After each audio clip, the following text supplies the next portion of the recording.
Hi കൂട്ടുകാരെ, സെലിം ബ്ലോസിലേക്ക് സ്വാഗതം. ഇന്ന് ഒരു വ്യത്യസ്ത റെസിപ്പിയുമായിട്ടാണ് വന്നിരിക്കുന്നത്. നമ്മുടെ ചിക്കൻ മന്തി എങ്ങനെ വീട്ടിൽ തയ്യാറാക്കാമെന്ന് നോക്കാം. ഹോട്ടൽ രുചിയിൽ ചിക്കൻ മന്തി വീട്ടിൽ തയ്യാറാക്കാം. അതിനുവേണ്ടി 1.5 കിലോ ചിക്കനാണ് എടുത്തിരിക്കുന്നത്. ആ മന്തി തയ്യാറാക്കാൻ വേണ്ടിയുള്ള രീതിയിൽ കട്ട് ചെയ്തെടുത്തിട്ടുണ്ട്. അപ്പോഴിത് കഴുകി വൃത്തിയാക്കി വെച്ചിട്ടുണ്ട്. ഇനി ഇതിന് വേണ്ടുന്ന മസാല തയ്യാറാക്കാം. അതിന് വേണ്ടി 3 ടേബിൾ സ്പൂൺ മല്ലി എടുത്തിട്ടുണ്ട്. അതേപോലെ തന്നെ 1.5 ടേബിൾ സ്പൂൺ തക്കോലം, ഒരു 5 ഗ്രാമ്പു, ഇതേപോലത്തെ 2 പട്ട, 5 ഗ്രാമ്പു, ഓക്കെ, ഇതേപോലത്തെ പട്ട, അതേപോലെ ഒരു 6-7 ഏലക്ക, ഇതേപോലെ 2 ബേ ലീഫ്, പിന്നെ ഉണങ്ങിയ നാരങ്ങ. ഇതേപോലത്തെ ഉണക്ക നാരങ്ങ ഉണ്ടല്ലോ, അത് എല്ലാ സൂപ്പർ മാർക്കറ്റുകളിലും ഇത് അവൈലബിൾ ആണ്. ഇത് വളരെ വിലക്കുറവാണ്. ഇപ്പം ഞാൻ ഇത് 1.5 എടുത്തിരിക്കുന്നത്. ചെറുതായതുകൊണ്ട് 1.5 നാരങ്ങ എടുത്തിട്ടുണ്ട്. അപ്പോഴേ മന്തിയുടെ പ്രധാന ഒരു ഇൻഗ്രീഡിയൻസ് ആണ് ഈ ഡ്രൈഡ് ലെമൺ, ഉണക്ക നാരങ്ങ. അപ്പോഴതില്ലാത്തവർ പച്ച നാരങ്ങയുടെ തൊലി ചെത്തിയെടുത്താലും മതിയാവും. അപ്പോഴിത് എല്ലാ മിക്കയിടത്തും അവൈലബിൾ ആണ്. നമുക്ക് ഇതേപോലെ ഉണ്ടല്ലോ. ഇനി ഇതിന് വേണ്ടത് നമ്മുടെ ചിക്കൻ ക്യൂബ് ഉണ്ടല്ലോ, അത് ഒരു 2 എടുത്തിട്ടുണ്ട്. നമ്മുടെ മാഗി ക്യൂബ് ഉണ്ടല്ലോ, ഇതാണ്. ഇതേപോലത്തെ 2 എടുത്തിട്ടുണ്ട്. ഇതിൻ്റെ പാക്കറ്റ് ഇവിടെ കിടന്നുണ്ട്. ഇതാണ്.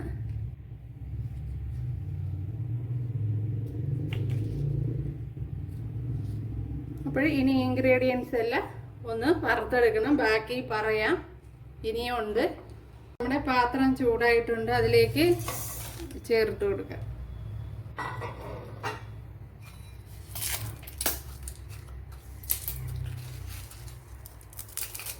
പട്ടയൊക്കെ ഒന്ന് ഒടിച്ച് ഇട്ട് കൊടുക്കുക. ഇനി ഇതിലേക്ക് 1 ടീസ്പൂൺ പെരിഞ്ജീരകം ചേർത്ത് കൊടുക്കുക. 1 ടീസ്പൂണാണ്. ഇപ്പം എൻ്റെ ഇരിക്കുന്ന ടേബിൾ സ്പൂണാണ്. അപ്പോൾ ചെറിയ സ്പൂണിന് 1 ടീസ്പൂൺ പെരിഞ്ജീരകം, വലിയ ജീരകം. ഇത് ഒരു ടീസ്പൂൺ സാദാ ജീരകം. ഇതും കൂടെ ചേർത്ത് കൊടുത്ത് ഇത് നല്ല പോലെ ഒന്ന് വറുത്തെടുക്കണമല്ല.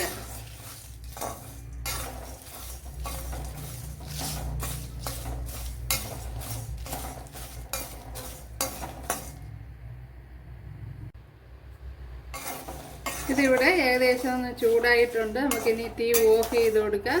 ഒത്തിരി അങ്ങ് ഫ്രൈ ചെയ്യണ്ട. അപ്പം ഞാൻ ഇതിലേക്ക് ചേർത്ത് കൊടുത്തിട്ടുണ്ട്. തണുത്തതിന് ശേഷമാണ് ചേർത്ത് കൊടുത്തിട്ടുള്ളത്. ഇനി ഇതിലേക്ക്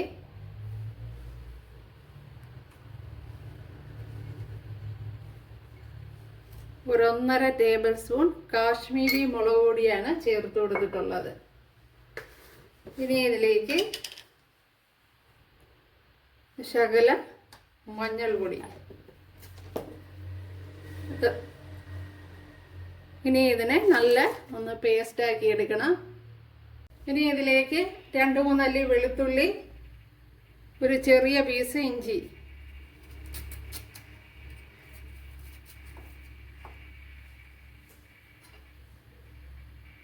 ഒരു 1/2 ടീസ്പൂൺ കുരുമുളക് പൊടി, 1 ടീസ്പൂണോ 1 ടേബിൾ സ്പൂണോ ഒക്കെ ചേർത്ത് കൊടുക്കുക. ഞാൻ ഇപ്പം കുറച്ച് ചേർത്ത് കൊടുക്കുന്നുള്ളൂ. ഇനി ഈ മസാലയിലേക്ക് കുറച്ച് സൺഫ്ലവർ ഓയിൽ ചേർത്ത് കൊടുക്കുക.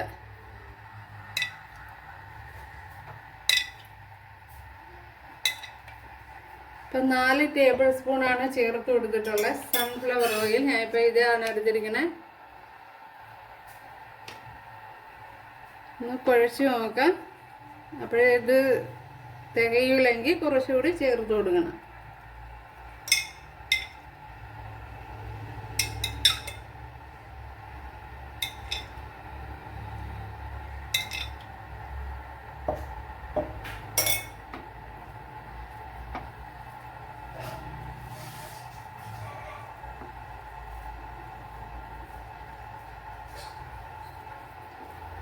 അപ്പോൾ ഇനി അത് ലൂസായി വരണം.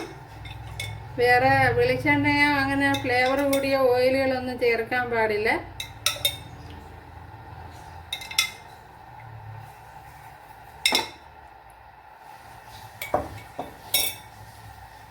ഈ പരുവത്തിന് ഞാൻ കുഴച്ചെടുത്തിട്ടുണ്ട്. ഒരു 8-9 ടേബിൾ സ്പൂൺ പാം ഓയിൽ വേണ്ടി വന്നു. ഓക്കെ, പാം ഓയിലല്ല, സൺഫ്ലവർ ഓയിൽ. ഇനി ഈ ചിക്കനെ ഒന്ന് കുത്തി ഇതുപോലെ കുത്തു കൊടുത്തെടുക്കണം നല്ലതുപോലെ.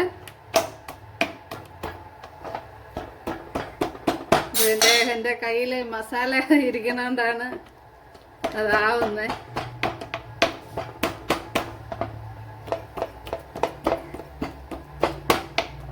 ഇതേപോലെ നല്ലതുപോലെ കുത്തി കൊടുക്കണം. അപ്പോൾ അതിൻ്റെ അകത്തോട്ടൊക്കെ മസാല പിടിക്കും.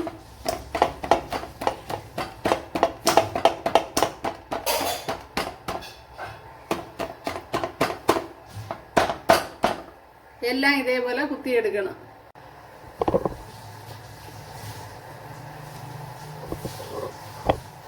ആദ്യം ഇതിലേക്ക് ആവശ്യത്തിനുള്ള ഉപ്പ് ചേർത്ത് കൊടുക്കാം.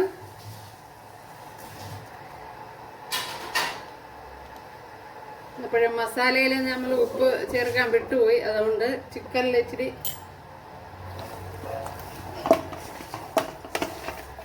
കൂടുതൽ ചേർത്ത് കൊടുക്കുക.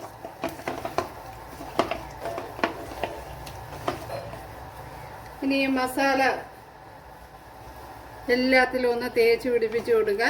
ഇപ്പം ഞാൻ ഇതിൽ കളറൊന്നും ചേർത്തിട്ടില്ല. നമ്മളിവിടെ വീട്ടിൽ ഉപയോഗിക്കുന്നതുകൊണ്ട് തന്നെ കളറൊന്നും ചേർക്കുന്നില്ല. വീഡിയോയ്ക്ക് ആയാലും നമ്മൾ കഴിക്കുന്നതാണല്ലോ, അപ്പോൾ കളറൊന്നും ചേർത്തിട്ടില്ല. അപ്പോൾ താല്പര്യമുള്ളവർക്ക് ചുമന്ന കളറൊക്കെ ചേർത്ത് കൊടുക്കുക. റെഡ് ഫുഡ് കളർ ഉണ്ടല്ലോ, അതൊക്കെ ചേർത്ത് കൊടുക്കുക.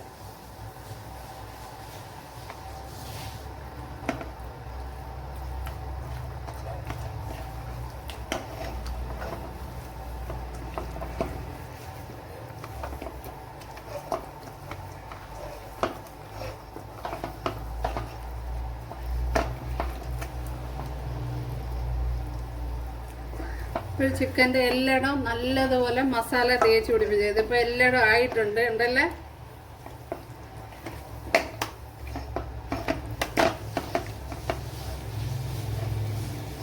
എല്ലായിടവും ആയിട്ടുണ്ട്. ഇത് തന്നെ മതിയാവും.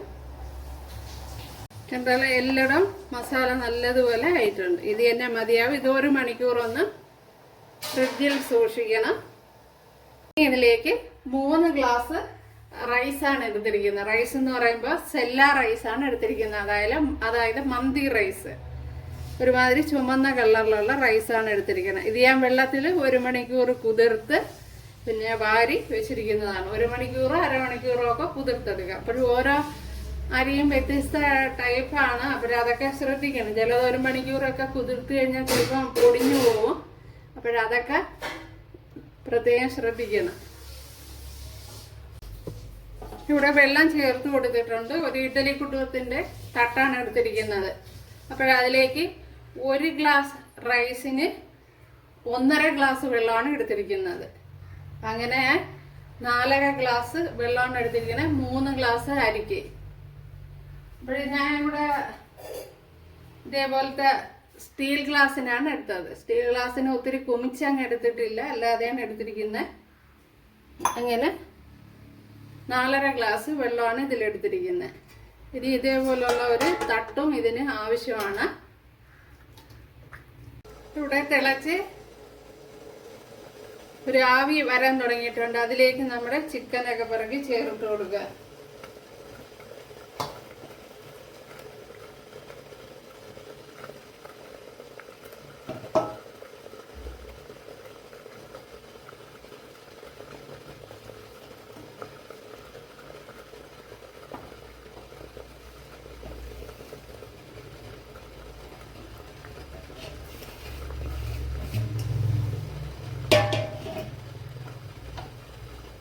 ഇപ്പോൾ നമ്മൾ മസാലയിൽ ഉപ്പ് ചേർത്ത് കൊടുക്കാൻ മറന്നു പോയിട്ടുണ്ടായിരുന്നു. അതുകൊണ്ട് തന്നെ ചിക്കനിൽ കുറച്ച് കൂടുതൽ ഉപ്പ് ചേർത്ത് കൊടുത്തിട്ടുണ്ട്.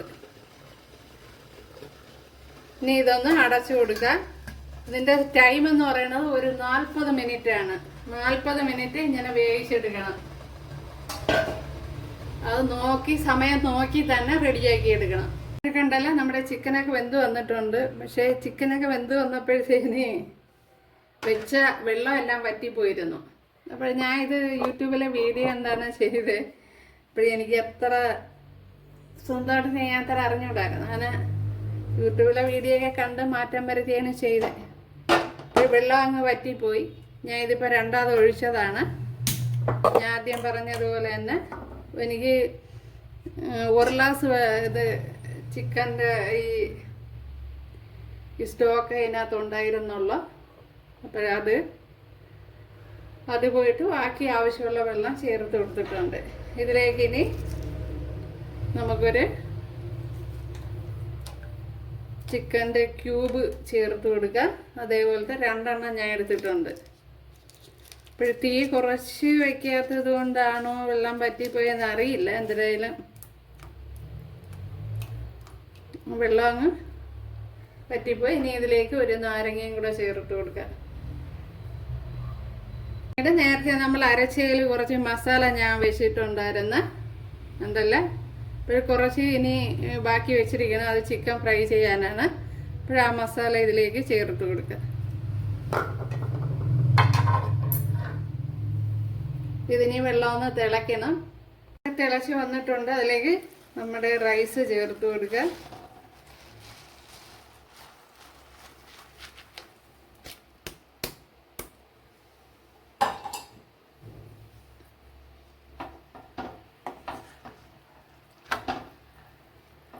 അപ്പോൾ തീ കൂടുതലായിട്ട് ഇരുന്നത് കൊണ്ടാണോ വെള്ളം പറ്റിപ്പോയെന്ന് അറിയില്ല. അതുകൊണ്ടാവും എന്നാണ് എനിക്ക് തോന്നുന്നത്. ഓക്കെ, എന്നാലും ചിക്കൻ്റെ സ്റ്റോക്ക് കിട്ടിയിട്ടുണ്ട്. 1 ഗ്ലാസ് വെള്ളം സ്റ്റോക്ക് എന്താണ് അതിനകത്ത് ഉണ്ടായിരുന്നത്, ആ വെള്ളം ഉണ്ടായിരുന്നു. ഓക്കെ, ഇനി റൈസിന് ആവശ്യമായ ഉപ്പ് ചേർത്ത് കൊടുക്കുക.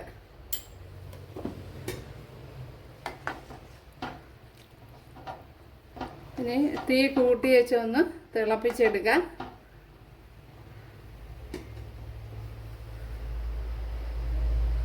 ഇതിലേക്ക് ഒരു ബേ ലീഫ് കൂടെ ചേർത്ത് കൊടുക്കുക.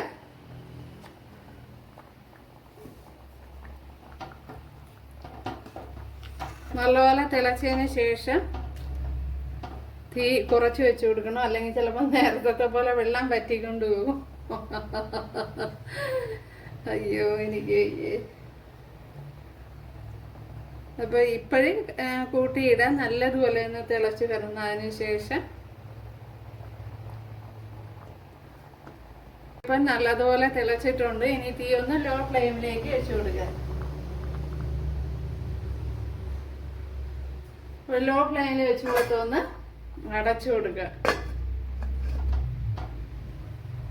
ഇനി നമ്മുടെ വെന്ത ചിക്കൻ ഒരിക്കൽ കൂടെ ഒന്ന് ആ മസാലയെല്ലാം തേച്ച് പിടിപ്പിക്കണം. അപ്പോൾ കുറച്ച് മസാല ഞാൻ മാറ്റി വെച്ചിരുന്നു. അപ്പോൾ റൈസിലിടാനും മസാല മാറ്റി വെച്ചിരുന്നു. ഇപ്പോൾ ചിക്കൻ ഇതുപോലെ ഇനി ഒരിക്കൽ കൂടെ ഒന്ന് ഫ്രൈ ചെയ്തെടുക്കണം. അപ്പോഴേ നമ്മുടെ പെർഫെക്റ്റ് കുഴിമന്തിയായി വരുള്ളൂ, മന്തി ചിക്കനായി വരുള്ളൂ. കുഴിമന്തി ആവില്ല, കുഴിമന്തി നമ്മൾ കുഴിയൊക്കെ എന്തൊക്കെ വേണമായിരിക്കും. നമ്മൾ അതേ ഫ്ലേവറിൽ നമുക്ക് കഴിക്കാൻ പറ്റും. ഓക്കെ,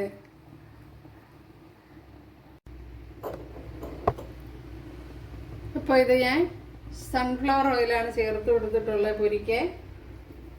ഇതിലേക്ക് ഇനി നമ്മുടെ ചിക്കൻ വെച്ച് കൊടുക്കാം. അപ്പോൾ ഞാൻ രണ്ടാമത് മസാല പുരട്ടി കൊടുത്തിട്ടുണ്ട്. കുഴിമന്തി.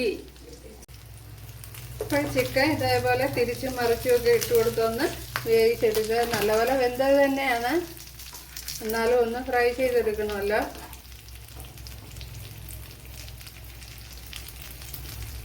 അപ്പോഴും നമ്മുടെ മന്തി ചിക്കൻ ഇവിടെ റെഡി ആയിട്ടുണ്ട്, കണ്ടല്ലേ. അപ്പോൾ കൂട്ടുകാരെല്ലാവരും ചെയ്ത് നോക്കുക. ഇഷ്ടമായാൽ ഒന്ന് സബ്സ്ക്രൈബ് ചെയ്ത് സപ്പോർട്ട് ചെയ്യുക. എനിക്കൊരു സപ്പോർട്ടാവും. അപ്പോൾ അടുത്തൊരു വീഡിയോ ആയിട്ട് കാണാമെന്ന് പറഞ്ഞുകൊണ്ട് എല്ലാവർക്കും താങ്ക്സ്.